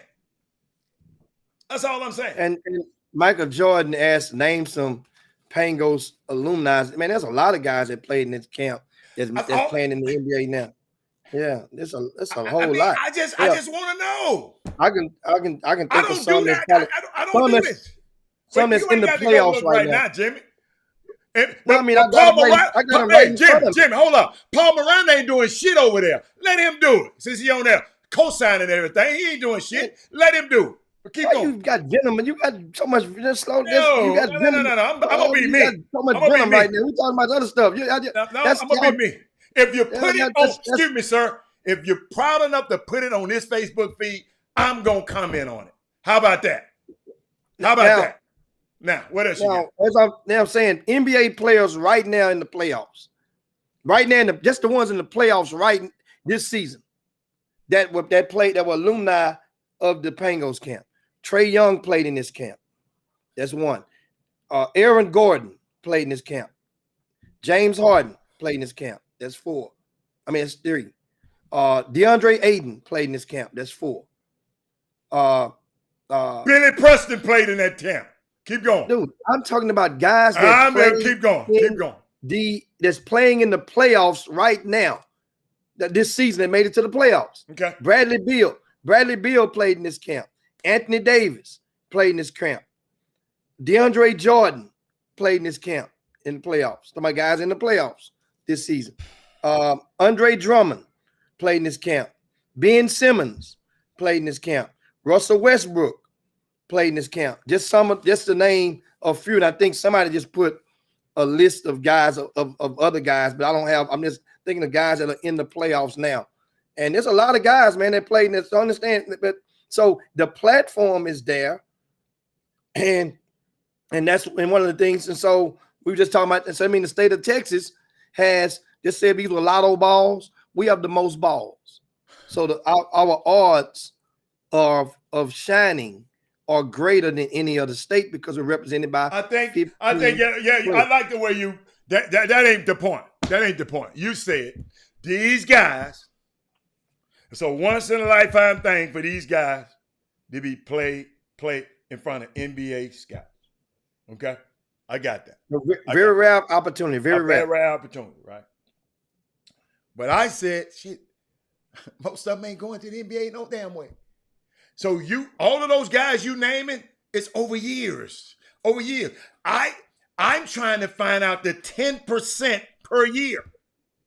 The 10% that you saying that's gonna come, that's gonna be like it's 10% of these guys that I'm finna look at on this list because Alan Branch sent me the list.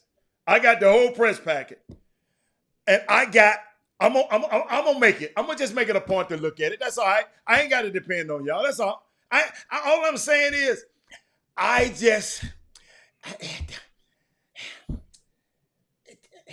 it means more to more people than it means. No matter how you slice it, sometimes some things get big. This camp is as big as it gets, except for NBPA. Except for NBPA Top 100 camp. Okay. It's a big camp. Okay. There's no greater camp in the country. This camp. And the thing is, once again, it is what it is. And it's so big. It's so big that Mikey turned it down. The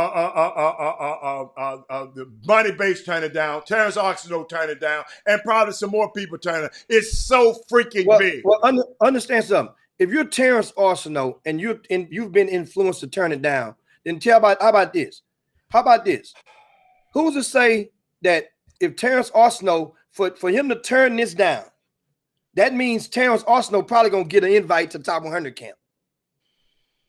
Think about it like that. So it's a business move. So which one would you rather be in? Would you rather be at Pangos and you come in and do just good and you won't be able to get in Top 100 camp? Or you bypass this because you play with JL3 and John Lucas is the director. Who decides? Great one. Ken Lofton. Who decides to be in this camp? Who decides? Who the deciding people that decide who to be in this camp? Great question, Ken Lofton. Well, understand. In which camp you talking about? The camp we talking about, the Pangos. That's Dino's camp. We talked about that earlier. We mentioned that. Who? Dino Trigonis this is his camp. However, there are people that have influence to get people in camps. You just said a while ago, how did you say it? Did you just say something about politics? I mentioned one kid name. You said politics. Jimmy. Politics means, I know what this is. I know what this is. Politics means somebody has an influence I've been to laughing. Get you to do something in their favor. I've been laughing at the whole time you've been talking about this shit. I know what this shit it is. I know what it is, ladies and gentlemen. But understand, politics is part of life. Whether it be basketball, whether it be mainstream, your mainstream society. Okay. Politics exists. Okay. And guess what? And it's all about sometimes being on the right side of it. Or you just processing consequences. But like I said, if you Terrence Arsenault, and if I'm John Lucas, I'm putting Terrence Arsenault in the Top 100 camp I'm John Lucas. Because of the fact that he didn't get to play in this opportunity here. Those same NBA scouts will be permitted to attend Top 100 camp next month. So that way now, it's a no-brainer. That way now you're saying, okay, because he was invited, Arsenault was invited here. So that means you've deemed him good enough. And if I'm John Lucas, I'm going to go and I'm going to put Bryce Griggs in the camp. That way it shows a statement to say you play for my program, you damn right you're going to have some favor. That means now you play with JL3, I'm going to look out for you. Even if they don't. That's what John Lucas is supposed to do. And guess what? Ain't nobody this side of the Rocky Mountains is gonna complain about it. Neither one of them guys getting into top 100 camp. So now, guess what? It's gonna be some bitter people, but at the same time, even DFW. Bitter people. Wait a minute, bitter people. What? Yep, it's gonna be bitter because of the fact that top 100 camp is shrunk. Remember I mentioned last week, it's shrunk from 100 to 60. So that means it's a harder ticket to get in now. So that means it's got to come at the expense of another kid. And that camp is done by position. Hey man, that's why I'm gonna just let you talk about this mess. That camp is done by position. Come on. Yes, it is what it is. Unlike I don't know how Dino's does his selections, but I know at top 100 camp, I can tell you I know being on the selection committee since 2012 of the NBPA top 100 camp. I know that being on staff. It's done by position. So normally they would get 20 point guards, 20 shooting guards, 20 wings, 20 power forwards, 20 centers. Some of those positions can be interchangeable. So that means some kids, if you have a surplus at one position, they can slide over to the next position if they're dual. So that's how it's done. But if it's only 60 kids, that means the number goes down, guys. It goes down to roughly 12 at each position. That's regardless, and it's not just a certain grade. Now, one of the things about it, and then I talked to Coach Showalter last night, USA Basketball. USA Basketball, who held their 14 and under, I think, trials in Houston. No, not 14 under. The 15 under trials in Houston, or was it 16U trials in Houston last week, and they are coming back to Houston at the end of July for another camp to prepare with the team before they get off to over across the water to play in the FIBA games. So that means some of those kids that may get invites may not if they make the USA Basketball team. But it's once again, you are, and Paul Miranda asked me, am I on the Spalding committee? Yes, I am on the Spalding All-American Selection Committee. I'm not the only one from Texas. Alan Branch is on that committee as well. And Dane but Irvin. This ain't the Spalding game, though. This ain't it's not. Spalding is a sponsor. Okay. They're a title sponsor this year. But this ain't the title sponsor. But he was trying to be messy. Say you on there with Dino's, so you should have influence with Dino. That's everybody has a certain degree of influence, but it's certain when you're saying influence for certain players. I guess you got Tyler Smith in. I didn't think that. No, Tyler Smith got an invite from USA Basketball. Remember, they go on USA Basketball's team. Well, not USA Basketball. I'm sorry. Top 10 rankings in the country. If you're in the top 10 in the country, you're underclass, like a 10th grader, Dinos is probably going to invite you regardless, just to get you in there, because they know once you get older, you may not come. So they want to get you in early to say, so your name will be on the alumni wall saying we had you here. Now, in regards to the influence, I did not believe that Bryce Griggs needed to be lobbied for to get into the camp. I figured, and I just, understand, we often assume things. I just figured that was a no-brainer. That was a free space and bingo, that he had an invite. I really did. Hell, that's why I was trying to lobby I tried to lobby for PJ Haggerty, thinking that Bryce Green's already in. Okay, now PJ Haggerty done his job. You can get him in now. But then I did not know it was 15, technically 16 players from Texas. And then some people can feel like, wait a minute, think about it. That's too many damn kids from Texas. Like you're doing Texas a big ass favor. Texas got their talent. Yes, there's a couple of kids that probably have no business being here, and I reserve calculate that decision or that evaluation until after the camp is complete. Because who knows? This is an opportunity for everybody. Some of those kids we think shouldn't be here after day one could go off and hit and have career days for the next 3 sessions. So we'll see how that goes with them over the, understand, the opportunity is available for everyone. And once again, we were talking, and I think we spent way too much time talking about the Pangos camp, but it is part of the politics of the country, and it's a staple.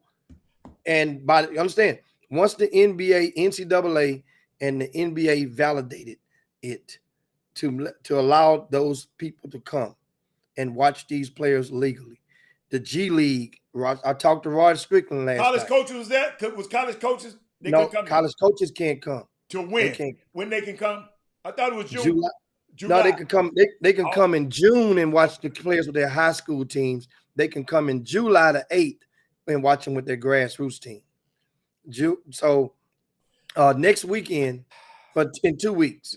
In 2 weeks, they'll be able to come out for 2 consecutive weekends and watch the players only with their high schools. And that's another topic for tomorrow, and that is because I received a lot of phone calls. Because understand, guys, every high school coach out there don't really understand, have not even given the time of day to try to understand some of this grassroots stuff of today. And there's a lot of grassroots coaches that did not know that this was going to be a live period, and they made their schedules back in November, December, January. They made their schedules to go and play at certain events. Some people bought tickets and invested their money into deposits and whatnot. Some have. So what do? It's a topic for tomorrow. High school, should the grassroots coaches stand down if their players or their high school teams are opting to play in these events at the end of the month? That is a very important topic that I want you guys to just take a deep breath, and we can engage in it on tomorrow. Should the grassroots coaches, I'm talking about of those that, if you got players on your team that have their high school team playing, let them kids play. Should you force him to play to make a decision? The high school coaches, you understand, the Division I coaches can only watch the event that the high school teams are playing in on those particular weekends. There will only be one in the state of Texas. There only will be one. And I talked to one of the administrators with the TABC over the weekend, because I said, man, I had to get something off my chest, because if I don't, I'm gonna end up saying it to so many people, and it's gonna get back to you. And I want to know, why the hell wasn't it one in Dallas and one in Houston? Because you're forcing a lot of teams from South Texas to have to travel. It ain't in a wrong with going to Dallas. But if you got 2 weekends and there are several states that are occupying both weekends, then why not do one in one city, one in the other? And he vowed that won't happen again, that would next year they will move forward with multiple cities there, and they'll try to move it around as well. So that's the word that I got. So some of you coaches that are questioning and wondering about that. But that topic. How do the kids travel? How do they travel? On those weekend, I think it's like grassroots, like fall ball, you got to get there on your own. You can't, you're not getting there on the school bus. Now, in Texas, the public schools, certain other schools have their own rules. I don't know, but in public schools. So the kids they have to just get there on their own. Do they have to pay to get in the event? Yeah, it's going to be a fee. I'm thinking it's about $200. So the kids got to split that up and pay that. It's $250 for the teams to get in, which is not bad. That's economical. That's because if you got 12 kids on the team, let's say 10 for safe math, right? 10 kids, that's $25 a kid. So the high to school play coach, in front of, the high school's coaches. He coached the team. no, not in Texas. Just like fall ball, just like in fall ball. So think of the Super 16. But it's a school. Hold up, it's supposed to be a scholastic high school event. No, it's not a scholastic event. It's not a scholastic event. This is grassroots. It's a non-scholastic event, just like the Super 16 that RCS Sports we host every year the first weekend in October. The coaches can't sit on the bench, but the kids they can't wear. They're not supposed to wear a schoolish uniform, but I think they may get a waiver to wear it on that weekend. I think I verify that for you guys tomorrow. But then there's a lot of coaches. You can't coach your own kids in public school. However, there are some coaches out there that's going to swap out. Say, for example, just say if Coach Fobb is at Maid Creek and Coach Woods is at Hightower, if they're boys, Woods may agree to coach Maid Creek. Fobb may agree to coach Hightower. You see what I'm saying? So some coaches are going to, just patch up that way they boy, that way you still can get guidance from a high school coach. And that also some of those high school coaches will be auditioning their skills because they will be in front of college coaches as well. So some guys out there is going to be out there on the sideline trying to get it in. And so that's the ticket. And of course, don't forget, guys, speaking of camps, July the 13th and 14th is the Southwest Exposure Camp. It's coming back. And that's pretty much Southwest Exposure Camp. That's invite only. However, you can feel free to nominate any player that you wish that's in the 10th, 11th, or 12th grade to be. And that's the Southwest Exposure Camp, July the 13th and 14th in Houston. Yates High School is the location. That's where it was held before. And that was a great, great camp. You send an email, of course, if you want to nominate somebody, swexposurecamp@gmail.com. swexposurecamp@gmail.com. That's the email address that you can send it to if you want to nominate for Southwest Exposure Camp. We got the GMI coming up. I saw Marjorie was on earlier, and she mentioned about supporting the state, and that's an opportunity for a lot of people to support the GMI. You guys knew the GMI has the place that it served or the platform it served in our community for many years. The George McClellan Invitational is July the 8th through the 11th. Go to the website, gmfcares.com, gmfcares.com. And if you're interested in reserving your slot, that's the George McClellan Invitational. Give a shout out to, mentioned Coach Fobb a while ago. I want to give a shout out to his brother, Coach DeFron Fobb. Keith Fobb, man. Keith Fobb. Don't be trying to tell that man name up. It's Keith Fobb. I'm gonna chop it up. Yeah, Keith Fobb. He has accepted another high school position in Atlanta area, when he will be moving on away and going to a different part of the country. Yeah. And guess what? Remember, they're also the founders of the Urban HBCU apparel. What's the name of the company? Just put it on there, Coach Fobb. Oh, the Anthony Lawrence Collection. The Anthony Lawrence Connection. Yeah. And which I support. I got me a unit. I got a fresh unit that I'm gonna pull out. Just hold tight. I got a fresh unit that I got from old Coach Fobb, and that I bought a couple of months ago. And I'm gonna bust it out on you. Just hold tight. You too, Doug. Just wait till the Labor Day. I'm gonna bust it out on y'all. Now, but anyway, congratulations to Coach Fobb on his endeavor. And man, we definitely know that. Guess what? Going to Atlanta, them sales on the Anthony Lawrence collection or to go out the roof with all them HBCUs. That made one of them P Diddy moves on there. he made one of them P Diddy moves on his ass. I'm so proud of him. That's the kind of stuff. But Jimmy, tomorrow, y'all might want to watch this show tomorrow. We got some doctors coming on for St. Joseph tomorrow, Jimmy.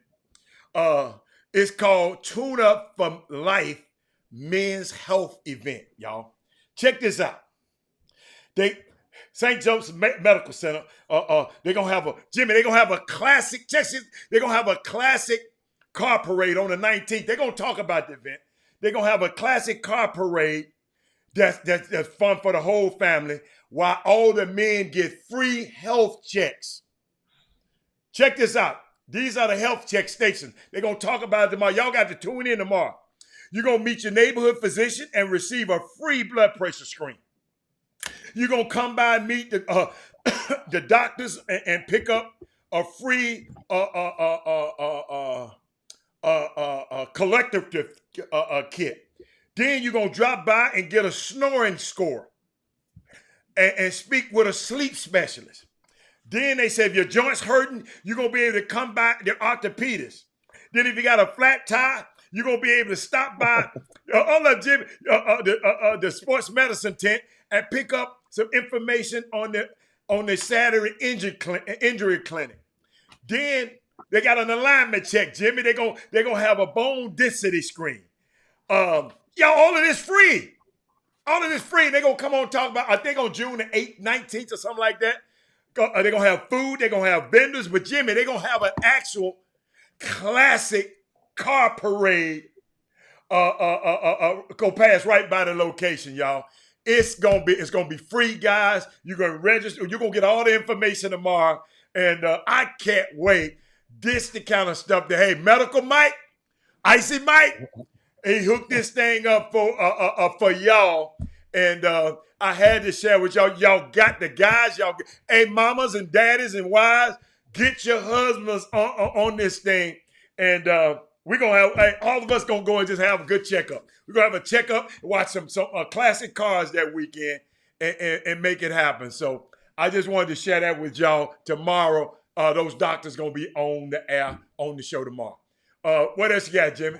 Yeah, and let's get ready to land the plane, of course. And I'll see you guys on Wednesday, because on Tuesday, the games will be held during the time of the Chop Shop. The camp concludes on tomorrow from up here in Las Vegas. So I'll see you guys on Wednesday. Hopefully, some of our Texas kids can continue to put their fingerprints on this thing and make everybody proud back home. And if possible, I may be able to, I look at the schedule, may be able to break in and give you a 10-minute update from the facility over the based on if my signal is good enough on location. We'll see how that goes. Also, I see Big Doug. Thanks a bunch. The Ruck on Wood. We'll set the dates for the Ruck on Wood. That's the open gym that we do. We've done every year from RCS Sports since 2001. Ruck on Wood was the first one, and it's going to be held August the 22nd and August the 29th. Those are the last two Sundays, which it's always been the last two Sundays of August. So that way, if other events are going on, this thing is not winning occupied nobody else's weekend. This event did not make you have to pick and choose. It's always occupied this particular weekend.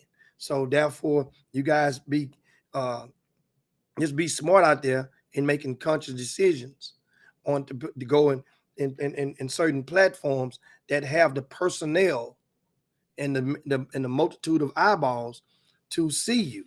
That increases the odds of your kid getting ink and getting exposure. If there's more personnel, RCS Sports, we got Jeffrey Day, we got Doug Jones, we have myself, just to name a few. That's the core unit. How do kids get nominated for this, Jim? Send an email to Jones. Can anybody send a damn email? Well, you can. Anybody has the right to nominate somebody if you're a high school coach or a grassroots coach. Okay, but High you say school anybody. Yeah, anybody mean any one of those. High school coach or grassroots coach. Okay. You can nominate any one of your players, but we recommend you nominate your best player or two. And you guys, and guess what? So no dad is nominating nobody. No, you can send an email, but that's not the normal structure. Okay, give me the email. Give me the email again. That's Jones@rcssports.com. Jones@rcssports.com. Send your email on that, guys. And other than that, it's about time. Slide on down. Dino's back and yabba dabba do this thing for this Monday. We had a lot of stuff we got in, a lot of stuff we left on the table. Right.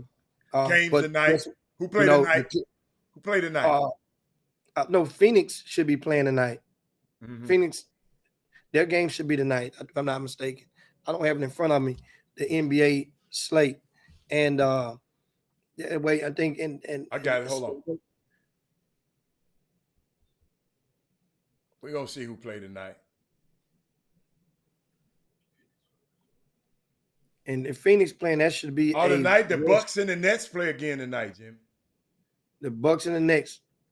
Yeah, James hurt his leg. He got he's out. You knew, like I said, we'll talk about that more on tomorrow, but you knew he was out when you heard KD's press. If you paid attention to Kevin Durant in his press conference after the game the other night, you pretty much knew that it was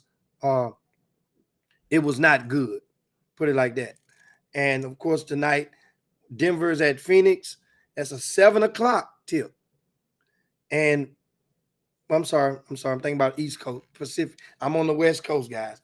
It's a 7:00 West Coast. So that's 9:00 down as you in Central Time. Milwaukee and Brooklyn, that's a 6:30 tip. And both of those games are on TNT. We'll talk more NBA talk. Well, how do you take the wheel? Talk some NBA stuff. Make sure go and I got it.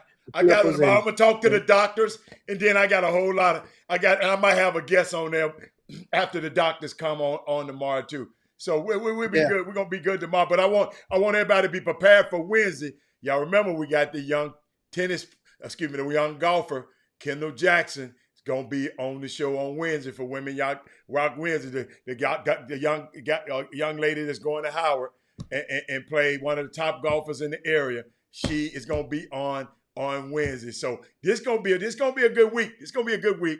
So Jimmy, you right. Let's yabba dabba do this thing and get the heck out of here. And we'll see you guys. Of course, we like I said, so much more. I got a chance to watch women's softball, the college world. Hold up, Jimmy. Did you see? Did you see James Madison, man? Little Odyssey. She came up short yesterday, but man, she was phenomenal. Jimmy, did you see Tom Brady's niece? Tom Brady's niece. What school? Played for UCLA. You know what? I saw them in extra innings. They were playing in I want to say Alabama or something like that. UCLA game. I didn't watch their whole game. Yeah. The only whole games I watched was when James Madison played. Yeah. Hey Jimmy, and I want somebody to take a look because we'll talk about it a little bit.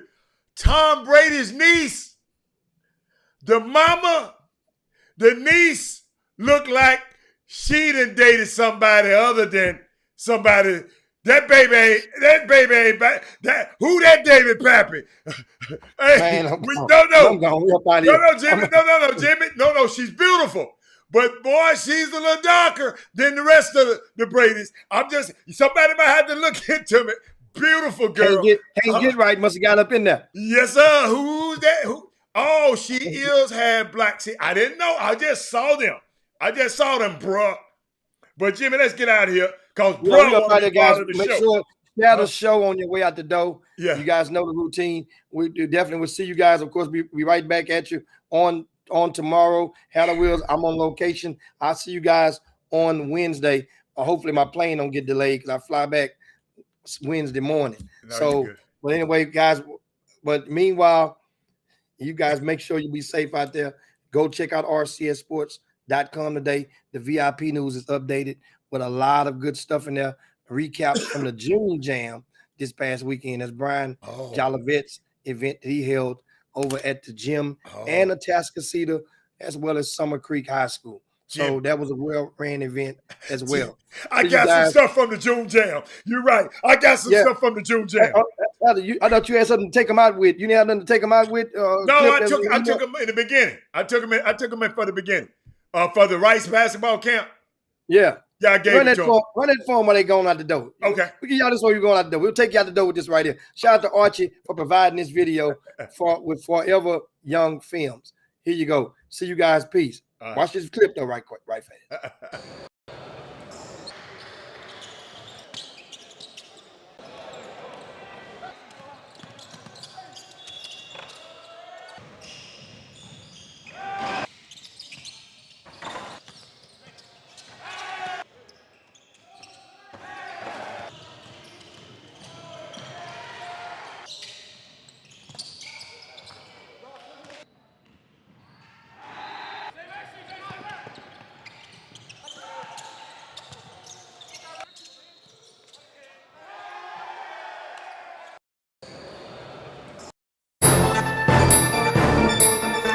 Jim Hicks, Rob Hatter, you are now tuned in to the Chop Shop. I'm Retro, let's get it. We in the Chop Shop, we live in the Chop Shop. We talking sports talk, we live in the Chop Shop. We in the Chop Shop, I'm talking sports talk. So turn your dials up, it's live in the Chop Shop. We in the Chop Shop, we live in the Chop Shop. We talking sports talk, we live in the Chop Shop.